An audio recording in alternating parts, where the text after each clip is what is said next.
نحمده ونصلي ونسلم على رسوله الكريم اما بعد۔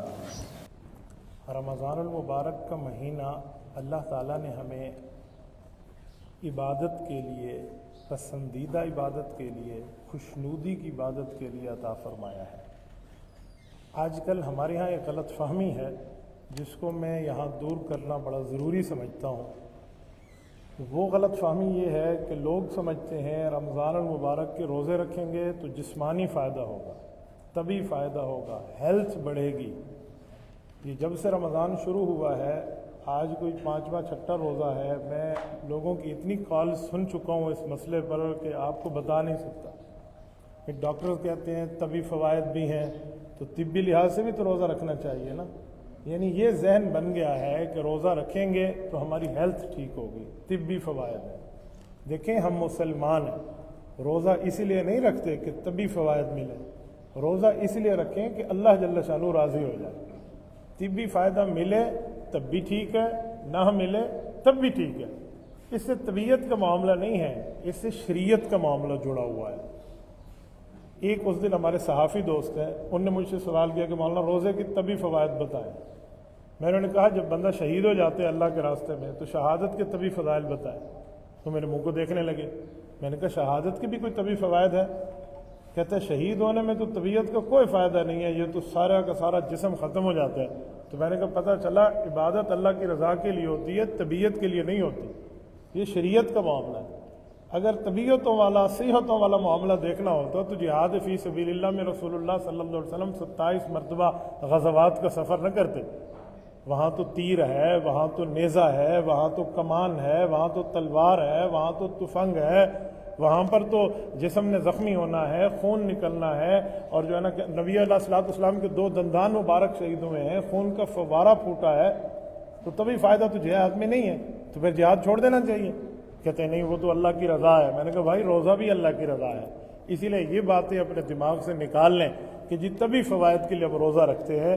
اگر کسی بندے نے صرف طبیعت کے معاملے کو سامنے رکھ کے روزہ رکھا، اللہ کی رضا اس کو مقصود نہ ہوئی، تو بس وہ اس کو بجز یہی ملے گا کہ وہ ایک بھوکا ہے یا ایک پیاسا رہ گیا ہے۔ اللہ کی رضامندی کے لیے بندہ روزہ رکھے، طبیعت کا فائدہ ہو تب بھی رکھیں، طبی فوائد جسم کو حاصل نہ ہوں تب بھی رکھیں۔ یہ میں اس لیے ضروری سمجھ رہا ہوں کہ آج کل میڈیا کا دور ہے، سوشل میڈیا، الیکٹرانک میڈیا ہر بندے کے ہاتھ میں ہے، تو وہ یہ میسج آگے پہنچانا شروع کر دیتے ہیں بھی 30 روزے رکھیں، جسمانی طور پہ فائدہ ہو رہا ہے۔ ہاں یوں ہو سکتا ہے کہ جسمانی طور پہ بھی فائدہ ہوتا ہے، چلو یہ بندہ مان سکتا ہے کہ جسمانی لحاظ سے بھی فائدہ ہوگا۔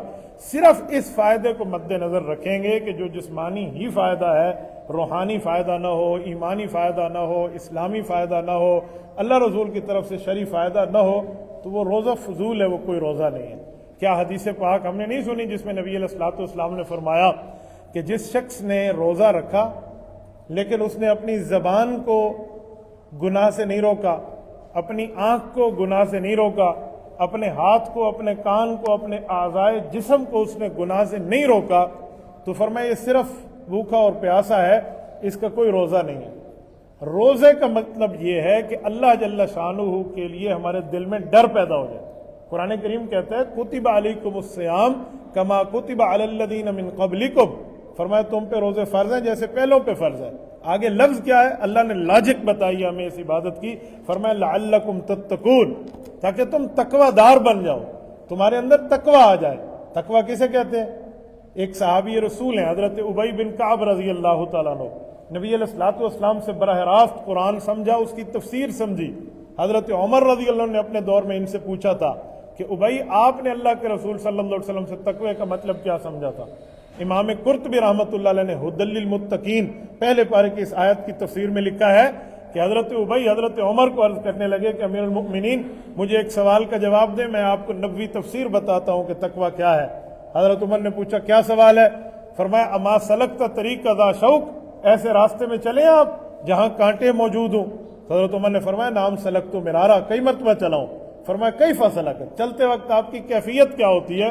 تو حضرت عمر فرمان لگے شممت ثیابی ثم سلکت، اپنے کپڑے لپیٹ لیتا ہوں کہ میرا کپڑا کسی کانٹے میں الجھ نہ جائے، پھر چلنا شروع کرتا ہوں۔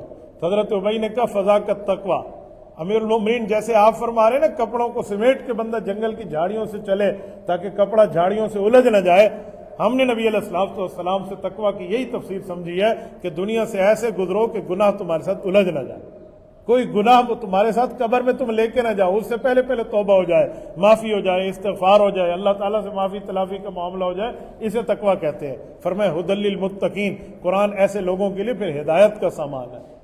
تو اس سے اندازہ لگائیں جو تقویٰ ہے، تو قرآن نے روزے کے لیے فرمایا لعلکم تتقون، روزے تمہارے اوپر فرض ہے تاکہ تم تقوی والے بن جاؤ۔ یہاں اللہ تعالیٰ نے یہ نہیں فرمایا تاکہ تمہارے جسم کی ہیلتھ ٹھیک ہو جائے، تم ہیلدی بن جاؤ، تمہارا شوگر لیول ٹھیک ہو جائے، آپ کو بلڈ پریشر لیول ٹھیک ہو جائے، آپ کا ویٹ لیس ہو جائے، اور جیسے آج کل یہ فوائد بتا رہے ہیں بھئی اس وجہ سے روزہ رکھیں۔ بھائی یہ مل جائے تو ٹھیک ہے، نہ مل جائے تو ٹھیک ہے، اصل اللہ کی رضا مقصود ہو۔ قربانی ہم کرتے ہیں، ہر سال ہم یہ مسئلہ بتاتے ہیں کہ جب قربانی بندہ کرے تو اللہ کی رضا کے لیے، کیونکہ قرآن کریم میں موجود ہے لن ینال اللہ لحومها ولا دماؤها ولکن ینالہ التقوی منکم، کہ اس قربانی کا تعلق بھی تقوی سے ہے جیسے روزے کا تعلق تقوی سے ہے۔ فرمایا وہ کیا؟ اللہ تعالیٰ نے فرمایا جو تم گوشت ذبح کر رہے ہو، قربانی کا جانور ذبح کر رہے ہو، تمہیں گوشت مل رہا ہے اور خون نکل رہا ہے، فرمایا اللہ کے یہاں یہ گوشت اور خون کا معاملہ نہیں ہے۔ تو فرمایا اللہ کے یہاں پھر کیا ہے؟ ہم تو جانور ذبح کر رہے ہیں، فرمایا وَلَٰكِن يَنَالُهُ التَّقْوَىٰ مِنكُمْ، اللہ تمہارے تقوی کو دیکھیں گے۔ ادھر تقوی کا مطلب کیا تھا کہ ہم نے بکرا اسی لیے ذبح کیا ہے کہ بہترین موٹا تازہ ہیلدی بکرا ہے، زبردست قسم کے اس کے پائے بنائیں گے، کباب بنائیں گے، سری کا گوشت کھائیں گے، اس کی کلیجی بنائیں گے، واہ واہ کھائیں گے، اس لیے تھوڑی ہے۔ ہم بکرے کو اسی لیے ذبح کرتے ہیں کہ اللہ راضی ہو جائے، اللہ رسول کا حکم ہے، بس۔ ادھر نیت غلط ہو گئی، بکرا کیا آپ نے اونٹ بھی ذبح کیا تو قربانی ضائع، نیت ٹھیک ہونی چاہیے، تقوی کا معاملہ خراب ہو گیا۔ تو یہاں روزے میں بھی ایسے ہے نا کہ لعلکم تتقون، ادھر بھی آپ نے اپنی نیت کی چینجنگ کر لی، کچھ اور معاملہ کر لیا، تو 30 روزے میں بجوز بھوکا رہنے کے، پیاسا رہنے کے اور کچھ بھی نہیں ملے گا۔ تو اسی لیے ہماری نیتوں کا معاملہ ٹھیک ہونا ضروری ہے۔ اللہ تعالیٰ آپ کو اور ہمیں صراط مستقیم عطا فرمائے، دین اسلام پر، دین حنیف پہ عمل کی توفیق عطا فرمائے۔ اقول قولی ھذا واستغفر اللہ وآخر دعوانا ان الحمد للہ رب العالمین۔